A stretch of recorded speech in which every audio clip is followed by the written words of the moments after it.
After the family reunion, I checked my bank account. It was wiped clean. My brother-in-law scoffed. "We needed it more than you." Shaking, I grabbed my bag and said, "Then you won't mind what happens next." They laughed until a loud bang rattled the house. The front door burst open and it still sends shivers down my spine when I think about it. One moment, I was on top of the world, building the business of my dreams. The next, my entire life savings, every single penny I'd worked for, was gone. And then, my brother-in-law, Kyle, looked me straight in the eye, smirked, and said, "We needed it more than you." Can you believe the audacity? My hands were shaking, but I just looked him dead in the eye and said, "Then you won't mind what's coming next." And right as they started laughing, a loud, authoritative bang shook the entire house. Growing up in Portland, I was always the responsible one. My parents, bless their hearts, ran a small hardware store, working tirelessly to give my sister Allison and me a good, comfortable middle-class life. I started working at 14, saving every dollar from my summer jobs. Allison, on the other hand, was more about socializing and spending whatever money came her way. We weren't rich, but we had enough, and more importantly, our parents taught us the value of hard work and integrity. After graduating with a business degree, I spent 3 years in corporate retail, learning the ropes. Nights and weekends, I poured my heart into developing a business plan for a boutique that would showcase sustainable, locally made women's clothing. My friends thought I was insane when I quit my stable job to launch Mitchell Designs with my last $5,000 in savings. Those first 2 years? Brutal. We're talking 18-hour days, living on ramen and reinvesting every single cent of profit back into the business. Then, 5 years ago, tragedy struck. My parents died in a head-on collision with a drunk driver. The grief was overwhelming. Allison and I handled it so differently. I threw myself into work, burying myself in the business. She spiraled, dropping out of college and bouncing between dead-end jobs. When their estate was settled, we each inherited $75,000. I invested mine, expanding my store and building an online presence, finally seeing the business gain real traction. Allison met Kyle Henderson 3 years ago at a casino of all places. Within 6 months, they were married in this lavish ceremony that seemed way beyond their means. Kyle worked in financial consulting, though he was always vague about the details. Tall, slicked back hair, an expensive watch that just seemed a little too flashy. He had this way of dominating conversations, especially about money. From our very first meeting, something about him set off alarm bells.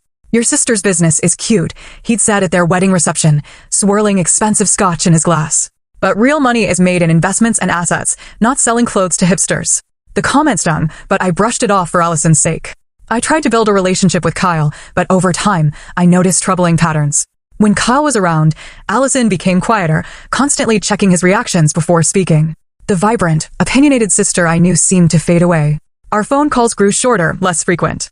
My suspicions about Kyle's financial stability were confirmed when my cousin Emma mentioned seeing him arguing with debt collectors outside a local bank. When I gently asked Allison about their finances, she became defensive, insisting everything was better than ever, despite her increasingly anxious demeanor. The lake house, it had been in our family for generations. A modest 3-bedroom cabin on the shores of Lake Oswego. After our parents died, Allison and I decided to keep it as a shared property and continue our annual family reunion tradition every July. It was the one time each year when our extended family, uncles, aunts, and cousins, gathered for a weekend of reminiscing, swimming, and barbecues. This particular July, I arrived with mixed emotions. My business was finally taking off. I'd just secured a prime location for a new store and had been approved for a business expansion loan. The $120,000 in my account was earmarked for the down payment and initial inventory. It represented 5 years of 60-hour work weeks, countless sacrifices, and the entire future I'd been building. The gravel crunched under my tires as I pulled up to the lake house on Friday afternoon. The familiar cedar siding and blue shutters brought a wave of nostalgia. Uncle Robert was already setting up the grill, and Aunt Patricia was arranging flowers on the porch. Cousin Emma waved enthusiastically from the dock, inflating water toys for her kids. "Rebecca," Emma called, jogging up from the shoreline to hug me. "It's been too long. How's the boutique?" "Better than ever," I said, popping the trunk to grab my overnight bag. "We're expanding to a downtown location." "How are the kids?" She laughed, helping with my cooler. "Growing like weeds and eating me out of house and home." Her voice lowered. "Allison and Kyle got here about an hour ago." "Just prepare yourself. That bad." Emma made a face. "Kyle's been bragging about some investment windfall, new car, designer clothes. It's a bit much." I nodded, steeling myself as we approached the house. Through the screen door, I could hear Kyle's booming voice dominating the conversation. Something about a real estate opportunity, guaranteed to double someone's money. Allison spotted me, her face lighting up briefly before glancing at Kyle. She looked thinner than when I'd last seen her, despite the expensive-looking sundress and carefully applied makeup. "Becca," she called, using my childhood nickname as she gave me a quick hug. You finally made it. Kyle turned, raising his whiskey glass in my direction. The entrepreneur arrives. Tell us, how's the little shop doing? Still selling enough dresses to keep the lights on? The condescension in his tone was unmistakable, but I smiled politely for Allison's sake. We're expanding, actually. Just secured a location. In this economy? Brave, he chuckled, pulling Allison closer in a way that seemed more possessive than affectionate. I noticed a Rolex on his wrist that definitely hadn't been there at Christmas, and Allison's new diamond earrings caught the afternoon light. Uncle Robert saved me by announcing it was time to get the stakes going, and I used the opportunity to escape to my usual bedroom at the end of the hall. As I unpacked, I couldn't shake the feeling that something was off about Kyle's newfound prosperity. According to Emma, he'd been laid off from his job at an investment firm 6 months ago after clients complained about mismanagement. I placed my laptop on the small desk by the window and tucked my tablet into the nightstand drawer, making a mental note to check on some urgent business emails after dinner. What I didn't know then was that this simple family reunion was about to become the battlefield for everything I'd worked for. The evening followed its familiar rhythm, though the underlying tensions made the air feel heavy. Despite the cheerful conversation, Aunt Patricia had outdone herself with a spread of her famous potato salad, 7-layer dip, and homemade rolls that reminded me of childhood summers. Rebecca, honey, tell us more about this store. Uncle Robert asked as we gathered around the large oak dining table. A retired high school principal, he'd always been the family mediator, skillfully navigating conversations away from potential conflicts. It's in the Pearl District, I explained, feeling a genuine spark of excitement despite my unease. The location is perfect, right between a popular coffee shop and an art gallery. The foot traffic alone should double our customer base. That sounds expensive, Kyle interjected, cutting into his steak. Commercial real estate in that area must be, what, $1.50 per square foot? Seems risky. I've done my research, I replied evenly. The numbers work. Speaking of numbers, Aunt Patricia chimed in, ever the family gossip collector. I hear Melissa Anderson's daughter just declared bankruptcy from her clothing store venture. Such a shame. These small businesses, they're so vulnerable. I noticed Kyle's slight smirk and the way he glanced at Allison, who stared intently at her barely touched dinner. Cousin Emma, bless her, changed the subject. Dad, tell everyone about your new fishing boat. As Uncle Robert launched into a detailed description of his retirement splurge, I felt Emma squeeze my hand under the table in solidarity. After dinner, as everyone moved to the living room for board games and drinks, I excused myself to check on some work emails in my room. I immediately noticed something off. My laptop wasn't quite in the position I'd left it, angled slightly differently on the desk. The charging cable was plugged into a different USB port. Small details, but as someone meticulous about my belongings, especially my work devices, the discrepancies set off internal alarms. I opened my laptop and checked my browser history. Nothing unusual appeared, but that didn't mean much if someone knew how to cover their tracks. As I was about to close the laptop, a notification from my bank appeared. New device accessing your account. I frowned, clicking through to the security center to find 3 login attempts from an unrecognized device, all within the last hour. The attempts had failed due to incorrect password entries, but the timing was too coincidental to ignore. Closing my laptop, I decided to keep a closer eye on my belongings for the remainder of the weekend.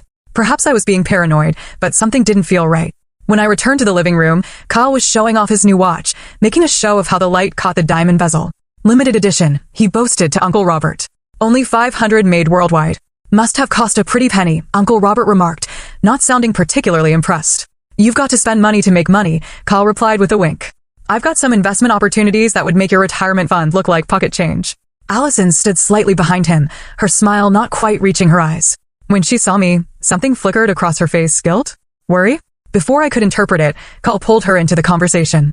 Tell them about your new car, babe, he prompted, and Allison dutifully described the luxury SUV they'd purchased last month. Later, as the evening wound down and people started heading to bed, Emma pulled me aside on the porch. The gentle lapping of lake water provided background noise. Something's up with them, she whispered, glancing back at the house. Allison called me last week, asking if she could borrow $5,000. Said it was for a medical bill but wouldn't give details. When I asked if everything was okay with Kyle's job, she got defensive and hung up. I sighed, watching the moonlight ripple across the lake. I think someone tried accessing my bank accounts today. My laptop was moved, and I got security alerts about login attempts. Emma's eyes widened. You don't think? I don't know what to think, I admit it, but I'm changing all my passwords tonight and enabling 2-factor authentication on everything. Back in my room, I did exactly that, also taking the precaution of slipping my laptop and tablet into my locked suitcase. Before falling asleep, I received another notification, another failed attempt to access my account, this time from the bank's mobile app. The next morning, breakfast was a casual affair, with people drifting in and out of the kitchen for coffee and Aunt Patricia's blueberry pancakes. I noticed Kyle watching me from over his coffee mug. Business never sleeps, huh? He remarked. Must be exhausting, being a one-woman show. I have employees, I corrected him, good ones. But yes, when you run your own business, you're never really off the clock. That's why I prefer investments, he said, leaning back in his chair. Money working for me, not the other way around. Before I could respond, my phone rang. Claire, my business partner. I excused myself to take the call on the porch. Rebecca, something's wrong with the vendor payment, she said without preamble. The transfer bounced. The system says insufficient funds, but that can't be right. We had the money earmarked specifically for this. That's impossible, I said, my stomach tightening. Let me check the account. I hung up and immediately logged into my banking app, my fingers suddenly clumsy with dread. The password worked, but what I saw made my blood run cold. Every account, from checking to savings to my business account, showed the same balance, $0. In disbelief, I clicked through each account's transaction history. Multiple transfers had been made yesterday evening and early this morning, draining every penny to an account I didn't recognize. Over $120, 000, gone. The world seemed to tilt on its axis as I stared at the screen. This wasn't a technical error. Someone had deliberately emptied my accounts. Someone who had access to my devices. Who had been watching me? Who knew exactly when to strike? I stumbled back into the kitchen, my face surely as white as the knuckles gripping my phone. The casual morning chatter died as everyone turned to look at me. Rebecca? Uncle Robert asked, concern etching his face. What's wrong? My money, I managed to say, my voice sounding distant to my own ears. All of it gone. What do you mean gone? Uncle Robert stood up, his breakfast forgotten. My hands trembled as I showed him my phone screen. Every account, completely emptied. Over $120,000. All the money for my business expansion, my personal savings, everything. The kitchen erupted in concerned voices. Aunt Patricia gasped dramatically. Emma rushed to my side, looking at the screen in horror. Only two people remained unusually quiet. Allison, who suddenly became intensely interested in her coffee cup, and Kyle, whose expression I couldn't quite read. Have you called the bank? Emma asked, her arm around my shoulders. Not yet, I just saw it, I replied, already dialing the customer service number with shaking fingers. The family fell silent as I spoke with the bank representative, putting the call on speaker so everyone could hear. Yes, Miss Mitchell, I'm seeing several large transfers made from your account starting at 11:42 p.m. last night and continuing through 4:15 a.m. this morning, the representative confirmed. The transfers appear to have been authorized with your correct credentials. I didn't make those transfers. I insisted, my voice rising. I was asleep. The system shows they were initiated from a device that's been previously used to access your accounts from your current IP address location, she continued, her voice professionally detached. Your password and security questions were correctly entered. The implications hit me like a physical blow. Someone here in this house had accessed my accounts using my own devices. Someone who had watched me closely enough to obtain my passwords. Who knew exactly what they were doing? I ended the call after being told the bank would open a fraud investigation, but recovery of the funds wasn't guaranteed since the transfers appeared legitimate from their end. The representative's final words rang in my ears. In cases where someone with access to your devices and passwords makes transfers, it can be difficult to prove fraud versus authorized transactions you later regretted. Slowly, I turned to face my family gathered around the kitchen table. Uncle Robert looked concerned, Aunt Patricia shocked, Emma outraged. And then there was Kyle, leaning against the counter with arms crossed, a strange calmness about him that felt completely out of place amid the crisis. Someone in this house stole my money, I said, my voice steadier than I felt. Someone accessed my laptop yesterday, figured out my passwords, and transferred every cent I have to another account. Now, Rebecca, Aunt Patricia said nervously, let's not jump to conclusions. It could be a technical error, or perhaps you authorized these transfers and forgot. I didn't forget someone stealing my entire life savings. I snapped. The room fell silent again. Uncle Robert cleared his throat. Rebecca's right, this is serious. If someone here is responsible, they need to come forward now before this gets worse. I scanned the faces around me, lingering on Kyle's. His expression remained neutral, but there was something in his eyes, a glimmer of satisfaction, perhaps? Kyle, I said directly, you seemed very interested in my laptop yesterday. Were you in my room while I was helping with dinner? Allison immediately bristled. Are you accusing my husband of stealing? That's low, Rebecca, even for you. I'm simply asking a question, I replied, not taking my eyes off Kyle. It's interesting that you jumped to his defense before he even answered. Kyle's mouth curved into a slight smile. Your sister knows I would never need to steal from anyone. Unlike some people, we're doing quite well financially. Then you won't mind showing everyone your bank accounts, I countered. Since you're doing so well. The temperature in the room seemed to drop several degrees. Kyle's smile faltered for just a moment before returning, more forced this time. I don't have to prove anything to you, he said coldly. Maybe you should look at your business partner before throwing accusations at family. Or maybe your expansion plans weren't as solid as you thought, and this is a convenient excuse. Stop it, both of you. Allison cried out. She looked pale, almost ill. Rebecca, you can't just accuse people without proof. The transfers were made from devices at this location, I said, trying to keep my voice level. From my devices, which someone accessed without my permission. The only people here are family. Uncle Robert stepped between us, ever the mediator. Let's all take a breath. Rebecca, you've called the bank and they're investigating. Maybe we should let the professionals handle this. The professionals won't be able to do much if the transfers look legitimate, I said, feeling desperation creeping in. Whoever did this knew exactly what they were doing. I turned to grab my phone to call the police when I noticed something, Call checking his own phone, the ghost of a smirk playing on his lips as he looked at the screen. Something about his confidence, his complete lack of concern in the face of such a serious accusation, made the pieces click together in my mind. It was you, I said quietly, certainty washing over me. You stole my money. The room felt deadly silent. Even Allison seemed to hold her breath. Kyle looked up slowly, meeting my gaze with cold eyes. For a long moment, he said nothing. Then, incredibly, he shrugged. We needed it more than you, he said, his voice casual, as if discussing borrowing a cup of sugar. You've always had it easy, Rebecca. Your cute little business, your perfect life. Some of us have real problems. The admission sent shockwaves through the room. Aunt Patricia gasped. Uncle Robert's mouth fell open. Emma swore under her breath. Allison looked like she might faint. Kyle, she whispered, tell me you didn't. But his expression told the truth. My brother-in-law had stolen my life savings, and he wasn't even trying to deny it. You son of a bitch. I breathed, anger replacing shock. That money wasn't just mine. It was for my employees, for the business that supports 5 families besides my own. Oh, spare me the guilt trip, Kyle rolled his eyes. You'll bounce back. People like you always do. Meanwhile, we're drowning in debt because of Allison's medical bills that you never even bothered to ask about. I looked at my sister in confusion. What medical bills, Allison? Are you sick? She wouldn't meet my eyes, and I saw Kyle shoot her a warning glance. It doesn't matter, he said dismissively. What matters is we needed that money more than you did. Consider it a family loan. A loan. I was nearly shouting now. You stole $120,000 from me. I'm calling the police. Kyle's expression hardened. I wouldn't do that if I were you. Family loyalty goes both ways, Rebecca. You really want your sister to suffer because you can't share your good fortune. Don't you dare talk to me about family loyalty after what you've done. I seethed, reaching for my phone. Kyle lunged forward suddenly, grabbing for my phone. No police. Uncle Robert stepped between us as Emma pulled me back. Kyle, that's enough, he shouted. In the chaos, I caught a glimpse of Allison's face, not just upset, but terrified. Not of me or the situation, but of Kyle. I'd seen that look before on the faces of women who came into my boutique with carefully concealed bruises and practiced excuses. Allison, I said more gently. What's really going on here? Talk to me. Before she could answer, Kyle cut in. We're done talking. Allison, get our bags. We're leaving. You're not going anywhere until I get my money back. I said firmly. Every penny of it. Today, or I'm calling the police, regardless of what you threaten. Kyle laughed, the sound cold and mocking. Good luck with that. The money's already been moved again. You'll never find it. Then you won't mind what's coming next, I said, my voice steady despite my trembling hands as I reached for my bag. Kyle and Allison laughed, the sound jarring and discordant, hers tinged with hysteria, his with contempt. That's when we heard it. A loud, authoritative bang that shook the entire house. For a moment, everyone froze in confusion. Then came the unmistakable sound of the front door being forced open, followed by multiple sets of heavy footsteps entering the lake house. Police. Everyone stay where you are. The kitchen fell into stunned silence as 2 uniformed officers appeared in the doorway, followed by a plainclothes detective who surveyed the room with practiced eyes. Rebecca Mitchell, the detective asked, looking directly at me.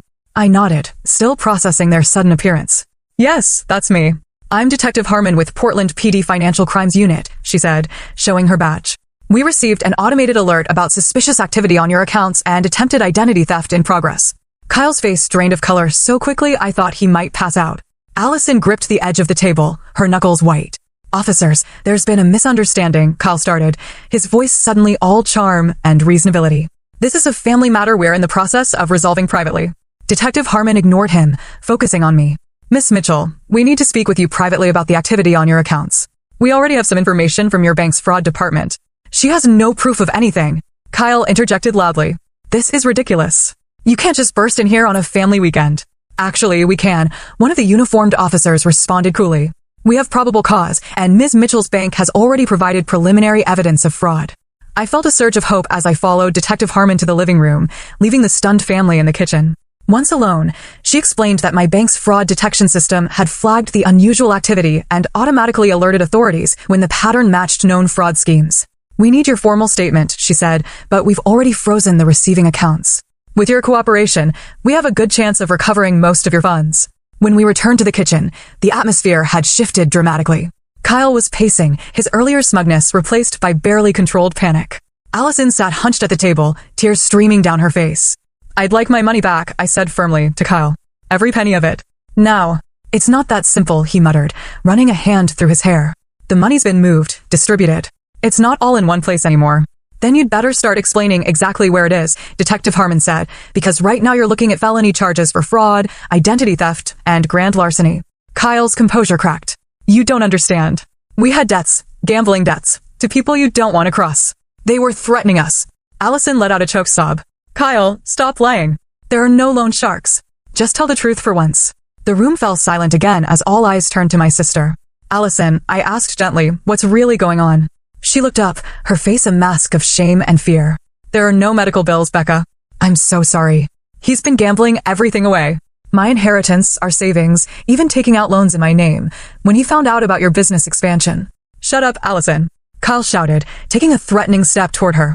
The uniformed officers moved quickly, positioning themselves between Kyle and my sister. "Sir, stand down now," one ordered firmly. Detective Harmon turned to Allison. "Mrs. Henderson, are you saying your husband coerced you into this scheme?" Allison nodded, unable to speak through her tears.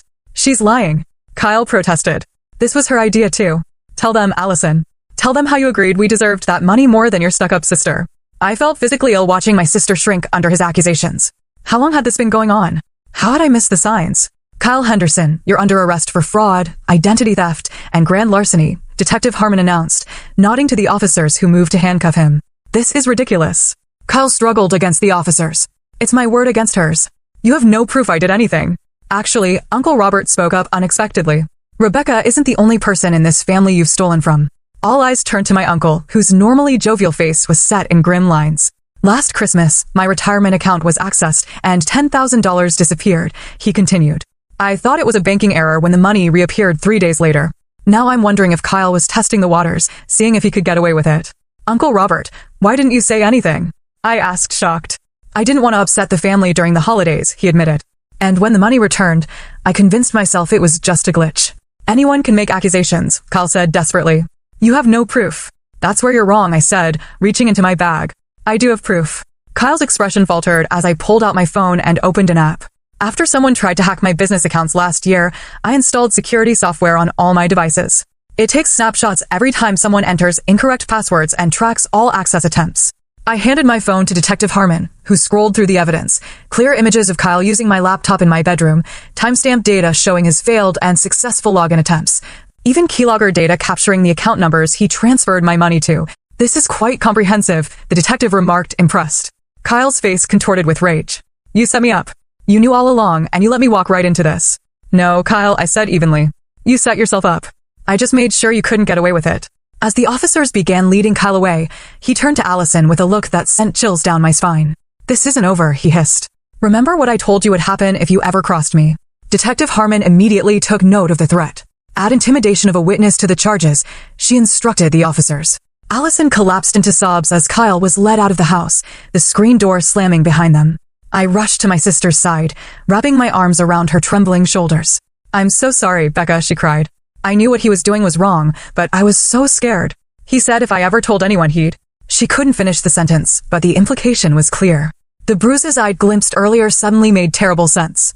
"It's okay," I soothed, though nothing about the situation was remotely okay. "You're safe now. He can't hurt you anymore." Detective Harmon approached us gently. "Mrs. Henderson, given what I've just witnessed, I have to ask, has your husband been physically abusive toward you?" Allison hesitated, then slowly rolled up her sleeve to reveal a pattern of bruises in different stages of healing. "He's careful," she whispered. "Always where people won't see." The detective's expression softened with professional compassion. "We'll need to document this and take a full statement. There will be resources available to help you." As Allison nodded tearfully, I felt a complex mix of emotions, relief that Kyle was being held accountable, horror at what my sister had endured, and guilt that I hadn't recognized the signs sooner. "What happens now?" I asked the detective. "We'll process Mr. Henderson and continue the investigation," she explained. "Your bank is already working to reverse the transfers. With the evidence you've provided, there's a good chance you'll recover most, if not all, of your money." After taking preliminary statements from everyone, the detective left her card and promised to be in touch soon. As the police cars pulled away from the lake house, the family gathered in stunned silence in the living room. Uncle Robert was the first to speak. I think we all need a strong cup of coffee. Or something stronger. Aunt Patricia dabbed at her eyes with a tissue. In 30 years of family reunions, I never imagined anything like this. Emma sat beside Allison, holding her hand supportively. You're not alone, you know. We're all here for you. I looked around at my family, imperfect. Sometimes dysfunctional, but ultimately bound by something stronger than Kyle's manipulation and deceit. For the first time since discovering the theft, I allowed myself to take a deep breath. The crisis wasn't over, but at least now we were facing it together. What Kyle never understood about me was that I'd learned to be prepared for the worst while hoping for the best. The boutique clothing industry is more cutthroat than most people realize, and I'd weathered my share of storms. Last year, someone had attempted to hack into my business accounts after a disgruntled former employee sold their login credentials on the dark web. The hack was caught quickly, but the experience left me paranoid, in a healthy way. I'd immediately hired Maya Patel, a cybersecurity consultant who specialized in small business protection. Think of it as insurance, Maya had told me as she installed sophisticated monitoring software on all my devices. You hope you never need it, but if you do, you'll be grateful you have it. The morning after Kyle's arrest, while Allison was giving her formal statement to Detective Harmon, I sat on the lake house porch with my laptop on a video call with Maya. Your security measures worked perfectly, she confirmed, reviewing the data. The software captured everything, timestamps, keystrokes, account numbers. The snapshots even show him inputting the receiving account details. Thank God I listened to you, I said, still processing how close I'd come to losing everything. Can you send all this to Detective Harmon? Already packaged and encrypted for law enforcement, Maya assured me. Rebecca, I don't mean to pry, but this wasn't some random hacker. This was family. Are you okay? I gazed out at the lake, watching the morning sunlight dance across the water. I'm still processing, I admitted, but I'll be all right. After ending the call, I found Emma waiting for me in the kitchen with fresh coffee. You knew, she said. Not a question, but an observation. You suspected Kyle and were prepared for this. I accepted the coffee gratefully. Not exactly. I knew someone tried accessing my accounts, but I wasn't sure who. The security measures were already in place from a previous incident. Emma shook her head, impressed. Always 2 steps ahead. That's why your business succeeds where others fail. I wish I'd been more aware of what was happening with Allison, I said, guilt creeping into my voice. All this time, he was abusing her, controlling her, and I had no idea. Abusers are masters at hiding their true nature, Emma said gently, and Allison was too scared and ashamed to reach out. Our conversation was interrupted by Uncle Robert, who entered the kitchen with a grim expression. I just got off the phone with my friend at the credit union. I asked him to check if anyone else in the family might have been compromised. And? I prompted, feeling a new wave of dread. Aunt Patricia's retirement account showed unusual access patterns 3 months ago. Nothing was taken, but someone was definitely looking around. And my son's college fund had $1,000 missing last month that was returned 2 days later, disguised as a bank adjustment.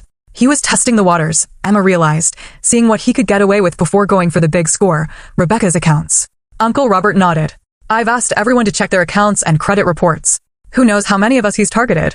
Later that afternoon, I found myself alone with Allison for the first time since Kyle's arrest. She sat on her bed, looking smaller and more vulnerable than I'd seen her since we were children. I don't know who I am anymore, Becca, she whispered. 3 years with him, and I lost myself completely. I became whatever he wanted me to be. I sat beside her, taking her hand. You're still you. You're still the girl who used to organize neighborhood talent shows and stand up to bullies at school. He didn't erase that person, he just buried her for a while.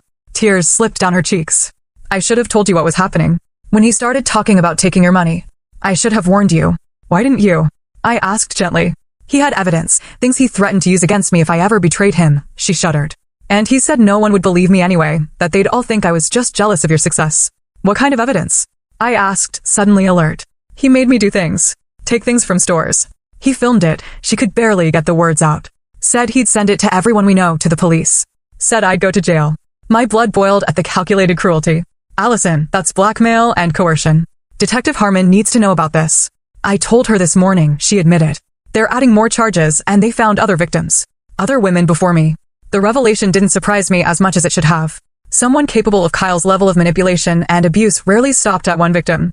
While searching through Kyle's belongings for any additional evidence, Uncle Robert had made a disturbing discovery, a hidden folder containing personal information on several family members, including bank account numbers, social security numbers, and even copies of driver's licenses. He's been planning this for years, Uncle Robert said, showing me the folder, collecting information bit by bit, probably every time we got together as a family. Among the documents, I found something that made my stomach turn, a detailed timeline of my business activities, including notes about my expansion plans and loan application. Kyle had been stalking my business success, waiting for the perfect moment to strike. By evening, Detective Harmon returned with news. We've frozen all accounts connected to your brother-in-law, she informed us. The good news is we've located most of your money, Miss Mitchell. The bad news is he converted some of it to cryptocurrency, which is harder to trace. We're working on that portion. What about the other victims? I asked. Uncle Robert found evidence he was targeting more family members. We are expanding the investigation, she confirmed.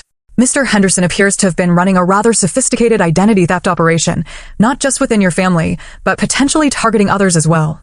After the detective left, I sat with Allison on the dock, our feet dangling in the cool lake water as the sun began to set. The familiar setting felt surreal after everything that had happened. What will you do now? I asked her. She took a deep breath, seeming to draw strength from the expansive sky above us. Get a divorce, obviously. Find a therapist. Maybe go back to school and finish my degree. You could stay with me for a while, I offered. I have the spare room. She looked at me, surprise and gratitude mixing in her expression. After everything that happened, you'd still take me in? You're my sister, I said simply. He tried to destroy both of us. I'm not going to let him succeed. For the first time in days, Allison smiled, a small, fragile thing, but genuine. Remember how Mom always said we were stronger together than apart? I nodded, feeling a lump in my throat. She was right. As darkness fell over the lake, the family gathered in the living room, the atmosphere somber but resolute. The weekend that was supposed to be about reconnection had instead revealed deep fractures, but also the strength that held us together despite them. I've spoken with a lawyer friend, Uncle Robert announced. He's agreed to represent Allison pro bono in the divorce proceedings. Aunt Patricia, forever practical, added, and I've called my friend at the women's shelter. They have resources to help Allison get back on her feet. Emma raised her glass of wine. To family. The real kind. The ones who have your back, not the ones who stab you in it. We all drank to that, even Allison, whose hands had finally stopped trembling. Later, as I lay in bed trying to process everything, my phone buzzed with a text from Detective Harmon. Update. Cryptocurrency recovered. Total recovery now at 94% of stolen funds. We'll continue working on remaining 6%. Relief washed over me. My business would survive. The expansion could proceed. Carl hadn't managed to destroy what I'd built. But more importantly, my sister was free from his control, and that was worth more than any amount of money. 2 days after the dramatic arrest at our family reunion, we gathered in the lake house living room for what Detective Harmon called a controlled confrontation. Kyle, released on bail but under strict monitoring, had been brought back to the house to face the family he'd betrayed, while officers stood by. The detective had explained her strategy earlier. Sometimes in complex fraud cases like this, getting the perpetrator to speak freely in familiar surroundings can reveal information about additional victims or hidden assets. Kyle sat stiffly on the edge of the armchair, looking diminished without his usual confident posture. His eyes darted around the room, calculating still, searching for an angle. I want to start by saying I've done nothing illegal, he began, his voice taking on the reasonable tone I'd heard him use to manipulate situations countless times before. This is all a misunderstanding that's gotten out of hand. A misunderstanding? I couldn't help interrupting. You stole over $100,000 from me. That's not a misunderstanding, that's a felony. Kyle's expression hardened. You have no proof I did anything. For all anyone knows, Allison could have access to your accounts. She knew your passwords too. My sister flinched beside me, and I felt a surge of protective anger. Is that your defense? Trying to blame your wife? I'm simply pointing out reasonable doubt, Kyle said smoothly. The prosecution will need to prove beyond. Save the legal talk, Detective Harmon cut in. We have more than enough evidence to proceed with charges. What we're doing today is giving you a chance to cooperate, potentially reducing your sentence. Kyle scoffed. You have nothing. Some circumstantial evidence, maybe a few account numbers, nothing that definitively ties me to any transfers. It was the opening I'd been waiting for. I glanced at Detective Harmon, who gave me a subtle nod.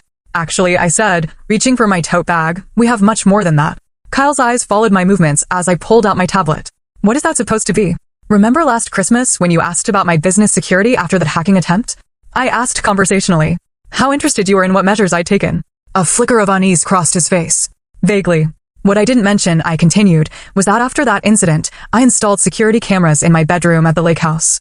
Small ones. Very discreet. The blood drained from Kyle's face so quickly I thought he might faint. You're bluffing, he whispered, but the confidence had vanished from his voice. Am I? I turned the tablet around to show the screen, crystal clear footage of Kyle in my bedroom, methodically searching through my belongings, finding my laptop, and sitting at the desk to access it. This is illegal surveillance, he sputtered, looking desperately to Detective Harmon. She can't record people without consent. Actually, Ms. Mitchell owns this property jointly with her sister, the detective replied calmly. She's within her rights to install security cameras in her own bedroom, especially after experiencing previous theft attempts. Kyle's eyes darted to Allison, who stared back at him with newfound strength. You knew about this, he demanded. No, Allison said quietly, but I'm glad she did it. Kyle's demeanor shifted instantly, his face contorting with rage. You ungrateful bitch. After everything I've done for you, the officers moved closer as Kyle half rose from his chair, his hands curled into fists. Done for her. Uncle Robert's voice boomed across the room. You've done nothing but abuse and manipulate her. Stay out of this, old man. Kyle snarled. This is between me and my wife. Ex-wife, soon enough, Allison corrected, her voice steadier than I'd heard it in years. Kyle laughed, the sound ugly and threatening. You think it's that easy to leave me? I own you, Allison. I know every dirty little secret, every weakness. By the time I'm done, you'll have nothing and no one. That's enough. Detective Harmon stepped forward. Mr. Henderson, you're now adding witness intimidation to your charges. Kyle ignored her, his focus entirely on Allison. Remember those videos? I make one phone call and they go to everyone you know. Your boss, your friends, your precious family. Uncle Robert stood, his normally jovial face stern with anger. Are you threatening my niece in front of police officers, son? It's not a threat, it's a promise. Kyle spat. She belongs to me. Everything she has belongs to me, including her stuck-up sister's money. I exchanged glances with Detective Harmon, who gave me another subtle nod. Everything Kyle said was being recorded, each threat adding to the case against him. I think we've heard enough, the detective said. Mr. Henderson will be facing intimidation and coercion charges based on your statements here today. Kyle suddenly seemed to realize his mistake, his lawyer's facade slipping back into place. I'm under stress. I didn't mean any of that. I think you meant every word I said, standing to face him directly. And I think you've been using those same threats to control my sister for years.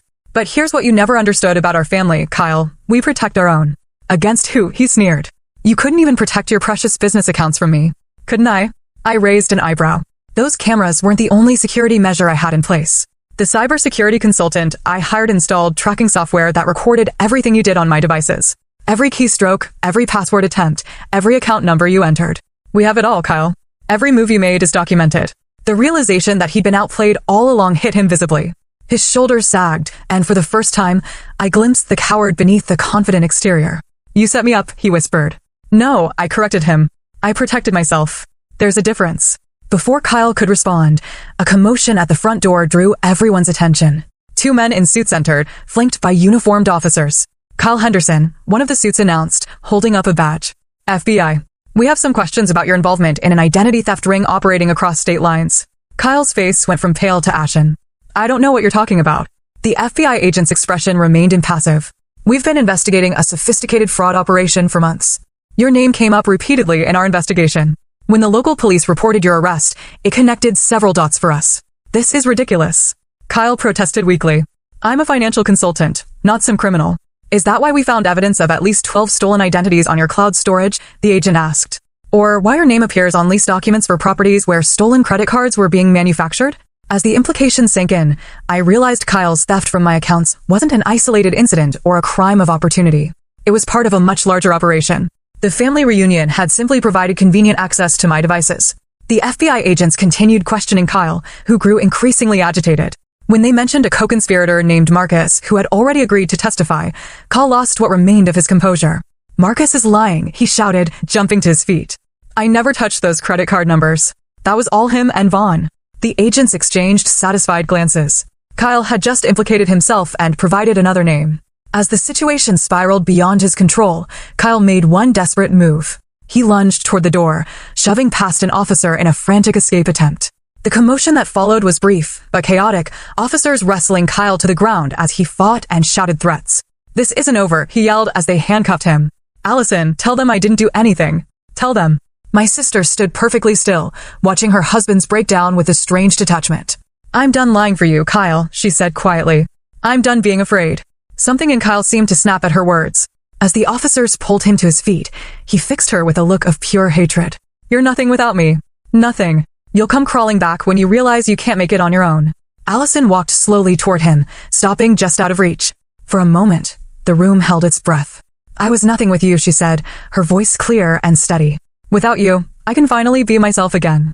As the officers led Kyle away, his threats fading into the distance, Allison turned to me with tears in her eyes, not of fear or sadness, but of relief. It's really over, she whispered. I pulled her into a tight hug. Yes, I promised. It's really over. The FBI agents remained to take additional statements, explaining that Kyle's arrest was likely to lead to more discoveries about the identity theft ring he'd been involved with. What had started as a personal betrayal had revealed a criminal operation affecting countless victims beyond our family. That evening, as the law enforcement officials finally cleared out of the lake house, our family gathered on the porch, watching the sunset over the lake. The reunion that had begun with such tension had transformed into something unexpected, a true coming together in the face of betrayal. You know, Emma said, breaking the contemplative silence, this isn't how I pictured this weekend going, but I think we're closer now than we've been in years. Uncle Robert nodded thoughtfully. Sometimes it takes a storm to clear the air. Aunt Patricia, ever practical, added, and to show you who brings an umbrella and who leaves you to get soaked. The simple analogy brought unexpected laughter, releasing some of the tension we'd all been carrying. As darkness fell, I sat beside Allison on the steps, shoulders touching in quiet solidarity. What happens now? She asked softly. Now, I said, we rebuild. Together. 1 month after the disastrous family reunion, I sat in my newly opened boutique location, watching the morning sunlight filter through the large front windows. The space was everything I dreamed of, airy and elegant, with exposed brick walls showcasing our sustainable clothing collections. My phone buzzed with a text from Claire. Day numbers looking amazing. Your interview with Portland Style is already driving traffic. You were right about everything. I smiled, allowing myself a moment of pride. Despite Kyle's best efforts, Mitchell Designs had not only survived but thrived. The expansion was proceeding on schedule, and early indicators suggested we'd break even on our investment months ahead of projections. The bank had been surprisingly efficient in restoring my stolen funds. Detective Harmon's detailed evidence and the FBI's involvement had expedited the process, and within 3 weeks, I'd recovered 97% of the stolen money. The remaining 3% was still tied up in cryptocurrency transactions that proved more difficult to reverse, but the bank had actually covered that portion as part of their fraud protection guarantee once the case was clearly established. My phone rang, Allison, right on time for our daily check-in. How's the new place? She asked, her voice stronger than it had been in years. Busy, in the best way, I replied. How was therapy? Hard, she admitted. We're digging into the patterns that made me vulnerable to Kyle in the first place. Lots of childhood stuff I never dealt with after Mom and Dad died. That's good though, right?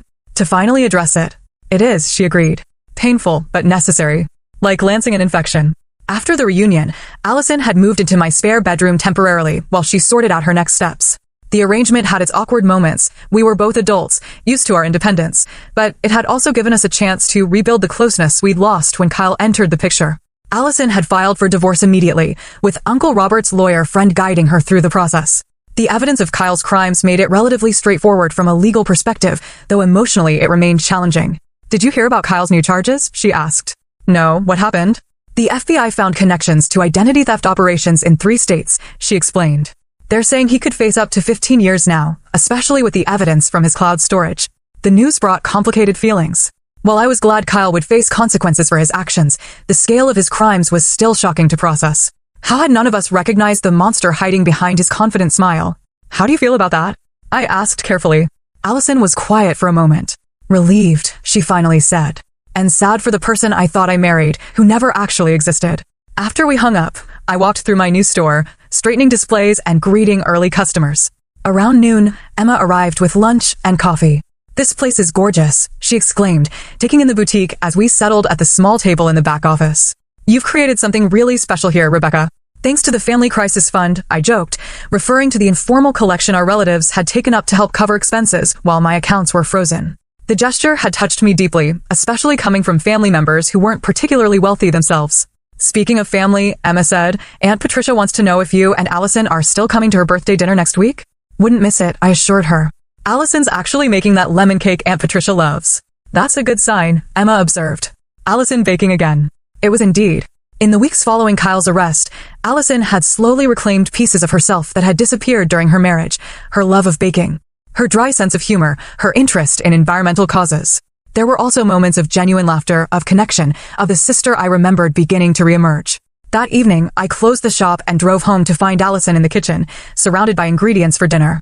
I thought we could eat together tonight, she explained. I'm trying that pasta recipe Mom used to make. The mention of our mother brought a bittersweet smile.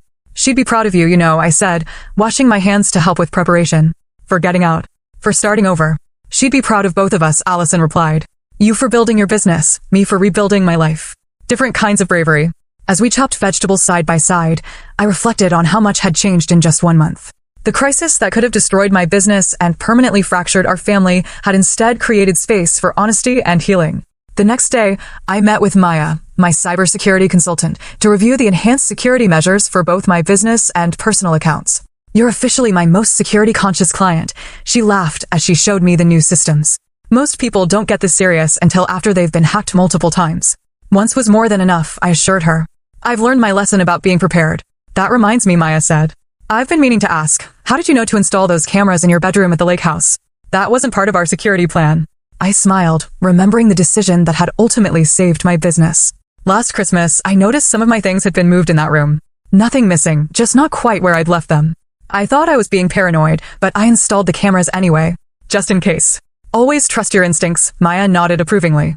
Those instincts had served me well in business and ultimately in protecting myself from Kyle's schemes. But they hadn't helped me see what was happening to my sister. That blind spot still troubled me.